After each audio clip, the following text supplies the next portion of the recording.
Man, I hear sometimes 18, 19-year-olds, trying to get into marriage. And I'm like, not saying go and sow your wild oats. I'm not saying that. But have you gone to college? Have you worked a real job? Like, come on. Like, we need a little bit more life experience. We got another comment here from Shout out to Jay Morales. He said truth. Appreciate you, bro. From someone, their username is 3688. I agree. Some people, although very few are called or don't want to get married or have kids, and it is frowned upon, which is true. That's what we're also trying to get at, is that unfortunately in church, some church culture, not every church, some, because you got to specify, because everybody takes things so literal. Some church culture, that are very legalistic or very religious or very traditional, whatever it might be. It really is frowned upon that you're single. It's frowned upon that you don't have kids. It's frowned upon that you've never even had a date. You get me? And it's like, dude, some people might not be called to that. Some people might not even be interested. It's not wrong to not want to be married. Yeah. It's not.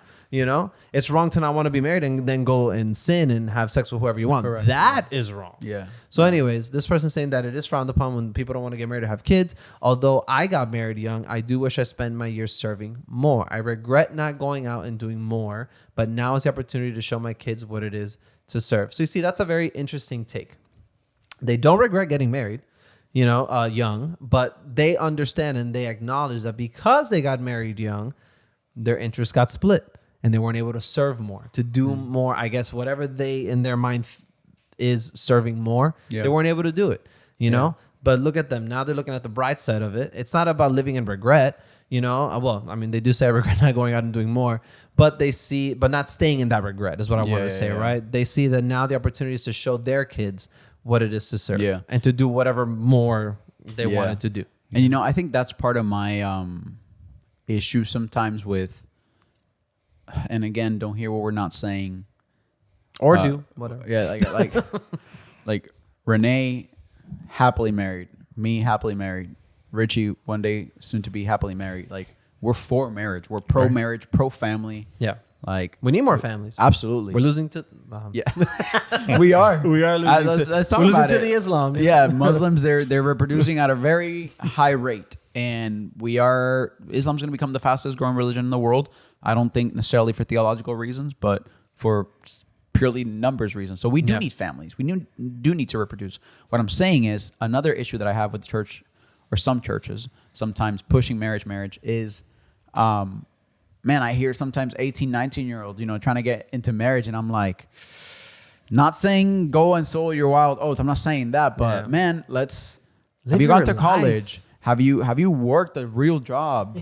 Have you traveled? Are you still at Chick-fil-A working? Yeah, man. Like, come on. Like, we need a little bit more life experience because again, there's something that comes through the workforce, serving. Go do a mission trip. Yeah. Like we talk about David's story. He did a bunch of missions work. Like, you know what it is? I think more people should do missions work. You know what it is to like go to a foreign country where like. Yeah, like go to a foreign country where you might not speak the language, you might not know the culture. Yeah. You're just there purely dying to yourself to serve. Yeah, bro, that's a marriage lesson in and of itself. Yeah, more than flipping fries at McDonald's. Yeah, correct. Right? or and you're serving people who will probably never thank you for it. Absolutely, man. Yeah, what were you gonna say, Richard? No, that Rene and I did a missions trip, and I think for us, like, I know we did not come back the same after that trip. No, I mean, ultimately, you come back to reality of like the day to day, go to work, and Rene, be with your wife, stuff like that. But ultimately, it doesn't take away like, man, that was an experience that changed me and changed my life. Exactly. So it's like, cool. And my biggest regret was, why didn't I do it younger? It's like, man, why can I experience that a little bit more? Yeah. And then Paul says it, right? Like when you get married, like you said, your interests are divided. Now you're working for the Lord or working in your marriage with your spouse and then working towards the Lord together. But your interests your attention is going to be split. So in that season, when you're 18, 19, like instead of pushing relationships or marriage, which is good, is holy, marriage was ordained and instituted by the Lord. And the Bible does show us that there's a time for everything. I think it's in Ecclesiastes where it says there's a time for peace, a time for war, a time to rejoice, a time to mourn. So there's a time for everything. Like, we can not necessarily have to force or push marriage on young people. Let's get them there. Let's make that part of like a journey or a process that people can get to. People can get to marriage. That's Yeah. okay. But let's also leave it another option. Man, do you feel called to vocational ministry to a point where you might not want to get married? Yeah. And if so, let's get you on that track too. You know, like let's not make marriage the only option in life, if that makes sense. Yeah. Yeah. So